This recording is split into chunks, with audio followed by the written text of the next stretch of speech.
Hello there, welcome to Cool Talk Talks. I want to revisit the Oscars. I just did a video not too long ago about my predictions and my choices. And what I want to do right now is I want to review all 10 films, actually 9 out of the 10. I never got to see Women Talking. I tried to stream it, couldn't find it, haven't seen it. But 9 out of the 10 films I want to review real quickly. Before I do, I want to address the elephant in the room. You may have heard around the Hollywood campfire that Cate Blanchett might have been doing some things that were a little bit underhanded in the Best Actress category. Now, she was going to be nominated regardless. If you saw the movie Tar, you could say, well, she is one of the front runners. She might be your favorite. If she is, rightly so. So what did Cate Blanchett allegedly do? There's an actress named Andrea Riseborough who was nominated for To Leslie. This came out of left field. I never really heard of Andrea Riseborough. I didn't see the movie To Leslie. A lot of people expected Viola Davis to be nominated for Woman King or Danielle Deadwyler for Till. Now, that's two African-American, two black women that could have been nominated for lead actress. We have not had a Best Actress winner since Halle Berry, and that was over 20 years ago in the movie Monster. We've had supporting actresses that were black that have won. In fact, Viola Davis won for the movie Fences for a supporting role, which I feel was a lead role, and she should have been nominated Best Actress, not Best Supporting. If she had been placed into that category, she may have won.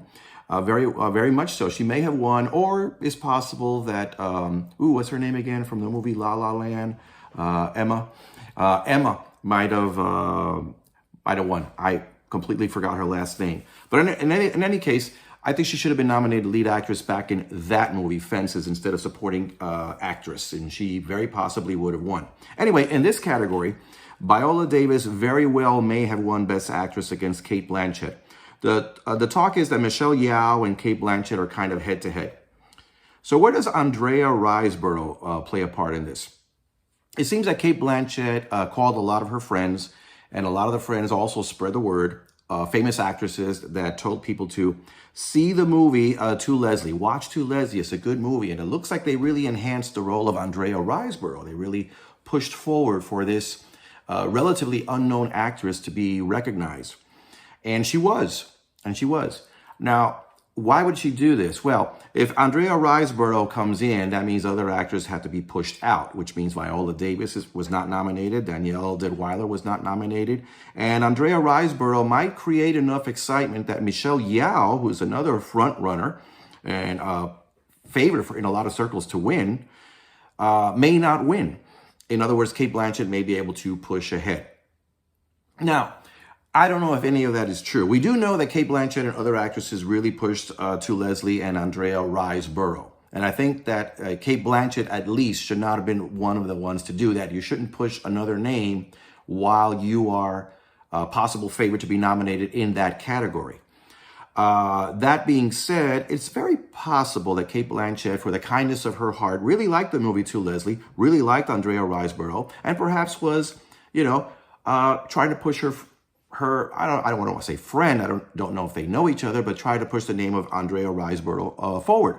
Maybe she wanted people to consider this lesser known actress and lesser known film. Let me just say that as far as Wakanda Forever, that was not nominated for Best Picture. Many people felt that it deserved. Black Panther 1 was nominated. I don't really think that Wakanda Forever was Best Picture material. However, it is a good film. It's a good film. I have other problems with it that I could address in another video. But as far as superhero films are concerned, I say that The Batman was a better movie. I think Colin Farrell, who appeared in The Batman, could have picked up a supporting actor nomination for his role as, what was his role again? The Penguin. That could have happened. So we'll see what happens there. Let's see. Okay, I'm almost ready to jump into the movies. Let's go into the films one by one. There's 10 of them. Again, I did not see Women Talking. So let's begin in alphabetical order. First film, All Quiet on the Western Front, nominated. Best Picture. Was it good? Yes, it was, but it was one of those films that on a technical level, cinematography and so forth, detailed production design, well acted, all that is there. But it was just violence and gore over and over and over, like a horror film. And put it this way, if you want to see All Quiet on the Western Front, go see the 1930 film. It is much better than this 2022 version. All Quiet on the Western Front was based on a book. I hear that this 2022 movie was based more on the book than the 1930 film. There was also a 1979 TV movie on All Quiet on the Western Front. But this particular film right here was long. I got tired. There were some characters, especially officers that were on top among the Germans and among the French, that were played as caricatures, as villains. They were very vilified, more than they should have been. There were some Germans in World War I, German generals in World War I, that had sons that were fighting in the front lines. So it wasn't like, oh, we're going to use these men as scapegoats, as, you know, sheep to the slaughter, send them out there, make sure they fight. No, the generals themselves had a lot on the line as well, because they had a lot of their sons were out there as privates, and some of the daughters too were out there as nurses. People were doing their part. But outside of that, I could do a whole video on that, on some of the inconsistencies on All Quiet on the Western Front. As a movie itself, yes, it's worth a look. Should it win? No. Review-wise, I found it too long. It's not going to be for everybody. Number 2, Avatar, The Way of Water. This movie does not deserve a nomination. It deserves technical nominations, production design, special effects. All of that is visually beautiful to look at. I did not have the luxury of seeing it in IMAX. It's one of those movies that perhaps you want to see it in IMAX on the big screen and get the full effects of the visuals. But when it comes to a movie and storytelling, this is, in a sense, kind of a repetition of Avatar 1. If you liked Avatar 1, you will like Avatar: The Way of Water in general. But there's not much new here. And I don't like the way they brought back some of the characters that died in the first one. And here they are again in one way, in one form or another, whether a clone or a memory or something like that. I didn't really appreciate that too much. I think in movies, I'm a little tired of dead people coming back, especially Star Wars, A Rise of Skywalker. They brought back Palpatine, who was dead for like 30 years. I mean, makes no sense to me. Okay. Next on the list, The Banshees of Inisherin. If you watch it, and you know that I liked it, if you saw my last video, you know that it was my pick. It's my favorite to win. I hope it wins, The Banshees of Inisherin. If you watch it, keep in mind that the two main characters represent opposite sides of the Irish Civil War. Inisherin is a little island. It's a fictional island off the coast of Ireland. And when the Irish Civil War is going on over here in the island of Inisherin, you have these characters in a very small town. Everybody knows each other. And then suddenly the two main characters become antagonistic. I don't want to say enemies toward each other. It was really one that was pushing away the other. Things happen. Things escalate from there. Very well acted all the way around by all the main characters. Colin Farrell is my favorite to win. I think Colin Farrell, because he goes way, way back, he's been doing so many roles, so many times. He's had a very good year. He played the Banshees. He was Riddler in The Batman. There was another one called 13 Nights. I kind of forgot. It was in reference to a rescue that was taking place underwater in a cave where some young people were captured. He was in that film. So he's had a very, very good year. So I think he'll take it. Austin Butler could win. But most of the voters in the Academy tend to be older. And Austin Butler is an actor who appeals more to the younger crowd. He's been on TV and done other things. So if he's not as known to some of the older actors, he may not get it. Colin Farrell is a case of kind of it's about time for him. At the very least, he picked up a nomination, and he is in the front runner to win. Brendan Fraser may get it. I mentioned that before for the film The Whale. Many feel that The Whale should have been nominated. I was not able to see The Whale. I seeked it out. Couldn't find a place to see it. But anyway, The Banshees of Inisherin. Keep in mind that it reflects on the Irish Civil War. The film is very well acted. Cinematography is great. I like the writing very, very much. And all in all, it's kind of a feel-good movie, but at the same time, slightly tragic as well. And when you think about the Irish Civil War, it's kind of a situation where there can be no happy ending. There could be either an uneasy acceptance at the end or an antagonistic accepting at the end as well. One of the two. Watch it with those eyes. Watch the characters. Enjoy it. Elvis, the film Elvis. Baz Luhrmann, the director, has a style in all his films to throw images at you, a mishmash of images. He throws it at you really quickly. Now, the problem I had with Elvis is that I got bombarded. I felt bombarded by all these images. The movie was long, and I think the style, the directing style, undermined the performance. The performances of all the actors, including Austin Butler, kind of got drowned out. I think the camera should have just stayed static. Let Austin Butler do his thing. Let's watch it. Excuse me. Okay, sorry about that. I had a little technical difficulties with where I was recording, and then suddenly, in trying to fix it, I knocked the camera over, so the angle is different, and I am sorry. Last thing I said, I was talking about the movie Elvis and how Baz Luhrmann's style tends to drown out the performances. I think Tom Hanks probably could have gotten a supporting actor nomination. Hanks has not been nominated in quite some time. I don't know I'm not sure, was he deserving? His accent, his style was a little off-putting to me, but he could have squeezed through. But I think that Baz Luhrmann's style drowns out the performance, but it also exhausts the viewer.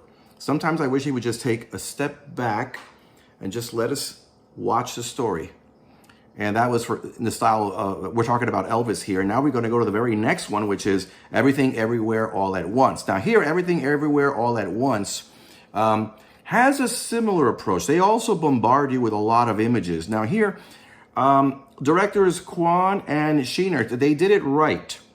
They did it right. There were some instances where they really pound you with images, boom, boom, boom, boom, and then sometimes they would just come back and sit back and let's just let you watch the story. And I think Elvis could have gotten a little bit about that. But in going back to Everything Everywhere All at Once, that's nominated, it's not one of my favorites. A lot of people loved it. In fact, it's their favorite. It could very well win. So what do I know? The thing is that it's too long, in my opinion. It's another movie that didn't merit being that long. A lot of movies have gotten overly long for no particular reason. And there were some things that didn't work for me. There's a lot of scenes. It's in reference to a multiverse that's going on, which I didn't expect that. I didn't even know what the heck the movie was about. I came in cold. And maybe this is sometimes that's the best way to watch a movie. Go in cold, not know it, and then let them surprise you. Then when you get all of this, though, that you're not ready for, sometimes you're predisposed to watch a film for one thing, and you sit there and wonder what the heck is going on. In this particular case, the movie deals with nihilism, where you have Michelle Yeoh, you have her husband, well played by, may I pronounce this correctly? Where is he? Supporting actor, Ke Huy Quan. I hope I got that right. Short Round from Indiana Jones. Very well played by him. Michelle Yeoh is up there, and she's nominated Best Actress. Played very, very well. She's the glue, and he is the glue. They hold the film together. I don't believe that supporting actress Stephanie Hsu, a lot of people are excited for her as an Asian for being nominated Best Supporting Actress. She didn't really do it for me. I just wasn't thrilled about it. Jamie Lee Curtis, nominated for the first time, also supporting actress, same movie. But as far as the movie itself is concerned, you will either love it or be a little perplexed. I don't think you're going to hate it, though. There was one segment that lasted probably like 3 to 5 minutes where you see these women with these like hot dog fingers, and I don't get it. That one seemed overly silly for me. Plus a guy working in the kitchen and he's got a raccoon on his head and the raccoon is telling him how to cook. It's that kind of a film. There's a lot of messages in it. In fact, while I was watching it, and that's the power of movies, while I was watching it and they started getting into the nihilistic bent where nothing matters. And you think about certain things that you take care of your own kids. You don't want anything to happen to your kids. And in the end, okay, you definitely don't want your children to die, when in the end, they are going to die anyway. And if you're lucky, you won't be around to see that happen. You wish for them a very happy, long life. But in the end, that life will be cut short. And as far as everything that you own, your home, your family, down the line, they will be gone. And as far as your family's lineage, eventually most families die out. If they don't die out today, they'll die out in 100 to 200 years or so. They'll be gone. Okay, someone will go sterile and not have kids. I don't know. War may destroy a whole village. In the end, we all go.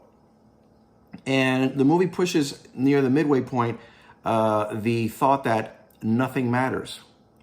But for Michelle Yeoh, her family matters. And for the daughter, who is pushing this nihilistic thought, this philosophy out there, certain things matter to her.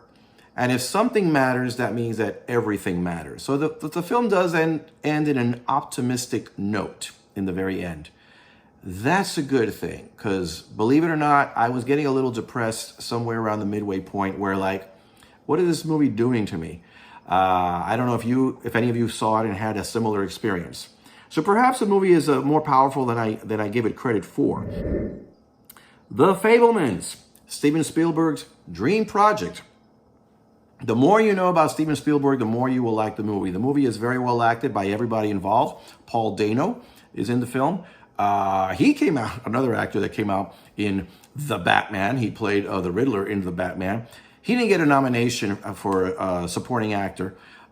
Deservedly, he should have done so.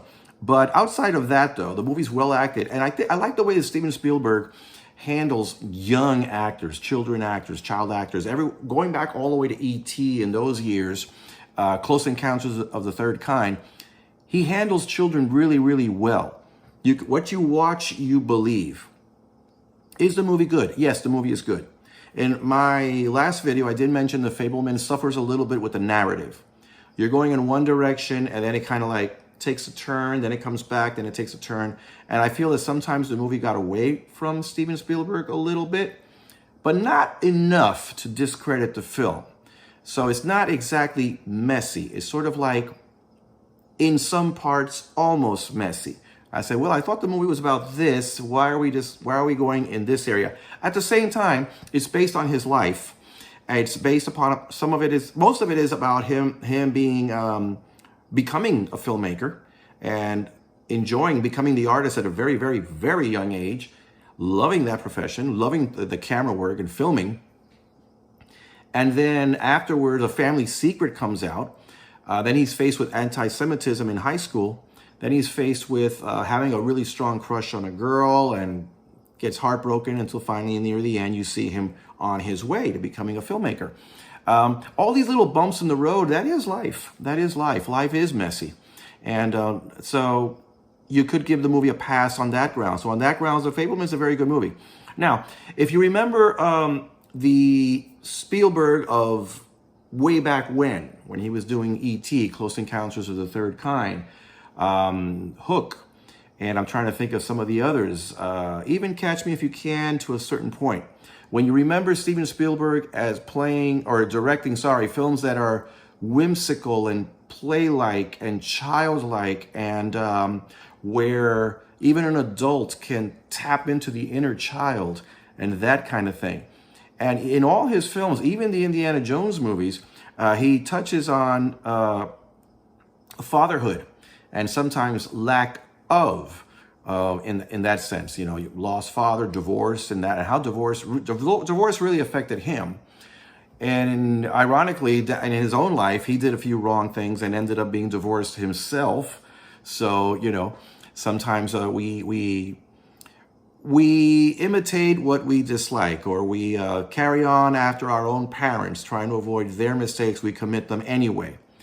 There's a touch of that. But The Fabelmans is a very, very good film. I do highly recommend that you watch it. It's not Spielberg's best. It's not Spielberg's best, but you can tell that it is adored by him. All those little whimsical moments, childlike moments that he has near the beginning, when you see a child seeing things on the screen and really being mesmerized by what he's watching as a child, you can feel that. The first 20 minutes of the movie I didn't quite like. It got too cutesy-wootsy for me. I liked the film better as it progressed. It hit those bumps in the road, which, by the way, the bumps were good. It hit a bump. Now it's about this. But that is good too, that it comes down, back to earth. Then it hits another bump. But that bump is good too, and you get where I'm going. Every single segment is good. The first 20 minutes or so didn't really do it for me because I found it too cute. That's when the Fableman character is a small child, and I couldn't relate to that as much. All right, let's moving on. Tar. You already know, if you saw my last video, that I didn't like the movie Tar. That is not to say the movie Tar is bad. And give me 1 second. I need a little bit more of my cafe. I think I'm going to take a sip of coffee every time I review a new film. It's getting cold too, my coffee. Oh well. Tar. I mentioned that it was a little sterile, a little cold, and it's also long. It's another movie that did not have to be that long. If you have ever seen an Ingmar Bergman film or a Woody Allen film where Woody Allen is trying to be serious, you get where I'm going with the movie Tar. Very sterile, very cold, the camera's very static. Everybody in the movie intellectualizes things that often they don't even need to intellectualize. If you're going to intellectualize something, then make it something worthwhile that I get something out of. I said, I never thought about that way. That would have been good. The subject matter, though, a couple of things. One was if an artist does some despicable things, can we still appreciate the art? Well, that's an argument that it's subjective to everybody. The main character did a few despicable things, we find out. And then she herself is questioning whether her art can be appreciated despite some actions that she had taken in the past. In the film, Cate Blanchett, which, by the way, you might think that I don't like Cate Blanchett because of what I said earlier. No, I love Cate Blanchett. I've always liked her work. I even liked her in Thor. Ragnarok. Yes, I like Cate Blanchett. I liked her in the 4th Indiana Jones. Love Cate Blanchett. But anyway, in the film Tar, she personifies a music conductor. This is probably the best performance that she has done in her life, and that is saying a lot. Now, discussing the Me Too movement, where a lot of women in the last few years have accused men of harassment, sometimes assault and things like that, or the power structure, especially in Hollywood and in the corporate world. So here we have a character played by Cate Blanchett, and I'm not giving anything away, don't worry, but she plays a woman who's in a relationship with another woman. I don't know, today I don't even know what the term is. Is she a lesbian? Is she gay? Is she queer? What do we call that? I don't even know. Non-binary, binary, leave me alone.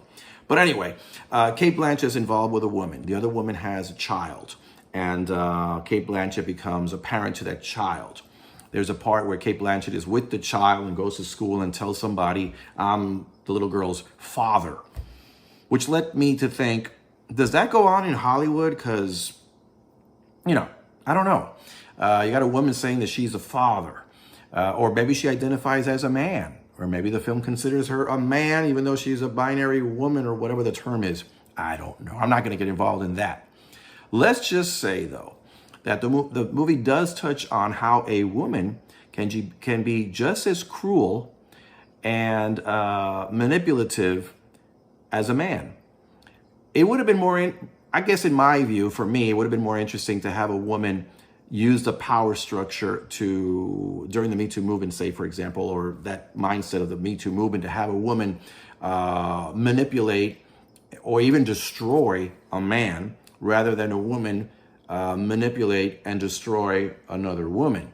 The message that a woman can be just as bad has rubbed some people the wrong way. And then for certain people in the gay movement, LGBT movement, that look at that and say, well, people are going to look at gays as bad, or women that are in relationships with women, lesbians, queers, whatever, gay, as bad because they tapped into their masculine side. I can't get into that. But it's interesting that they went that way. So there's a lot of interesting topics in the movie, but I was bored. I'm not going to intellectualize everything. I'm just going to say I was bored. The first 20 minutes of the film, a big chunk of that were like an interview and a dinner meeting where they spoke with these pretentious words and all of this that, frankly, slowed down the movie for me, and my mind started to just wander.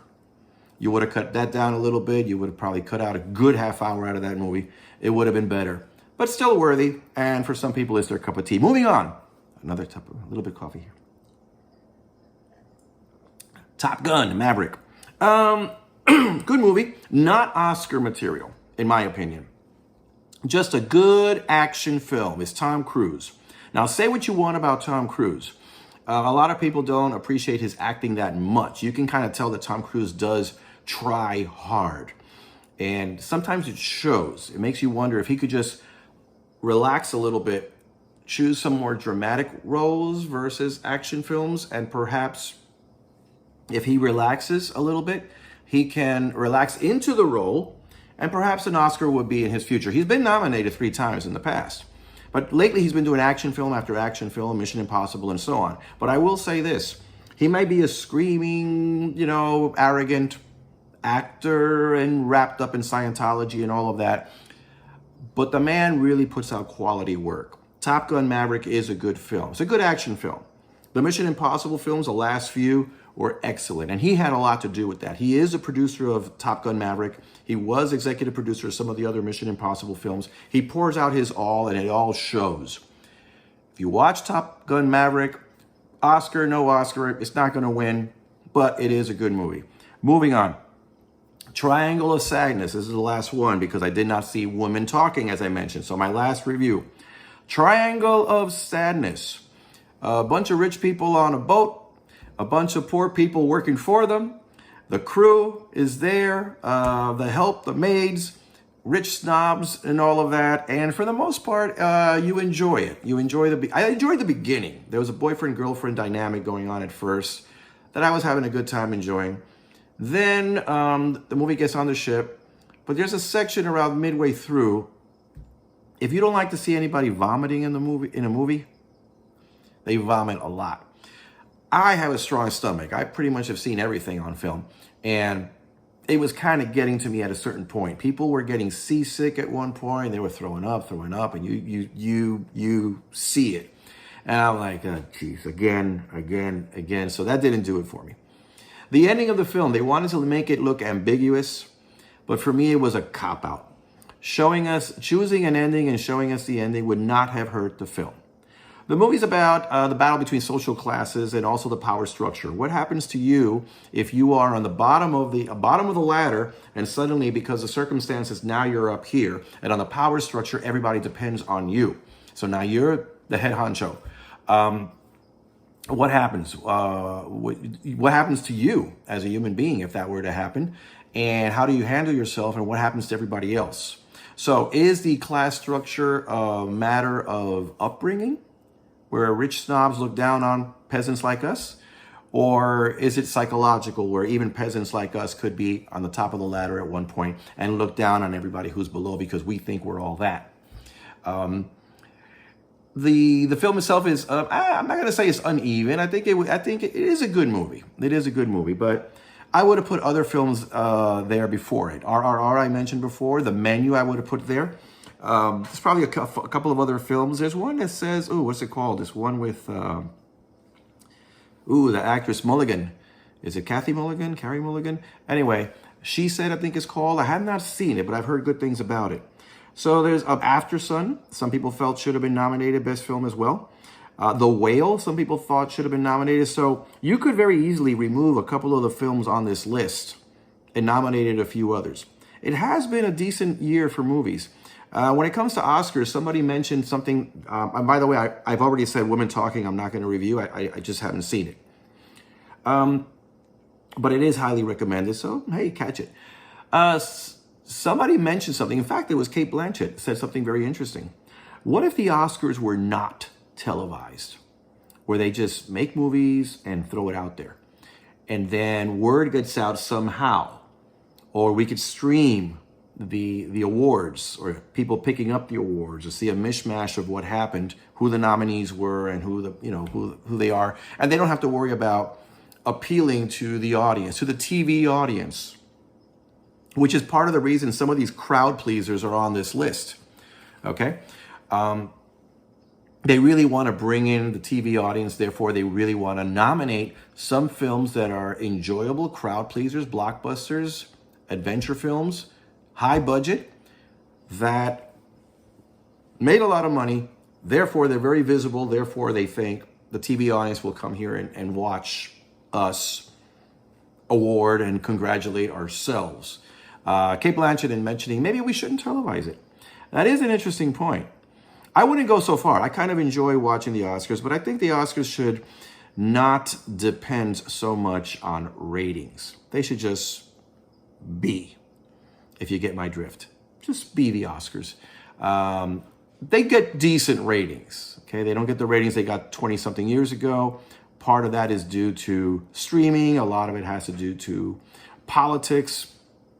Whatever the case may be, they should just relax and throw in the towel. They're not going to get the ratings that they once got in the past. Too much competition out there. And that being said, a lot of films that are worthy that perhaps we haven't seen may get recognition by picking up nominations. For example, when we mentioned Andrea Riseborough in the film To Leslie, I've never even heard of the movie To Leslie. There's a nomination right there. There's a movie that perhaps I can catch. Woman Talking, that I haven't seen yet. I will eventually see it.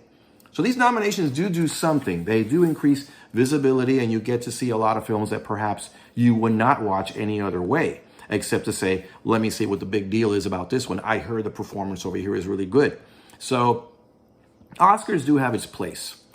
That being said, this video has gone a lot longer than I expected it to. So let me stop it right there. All right, everybody. This is CTT Loves Movies. And until next time, sayonara.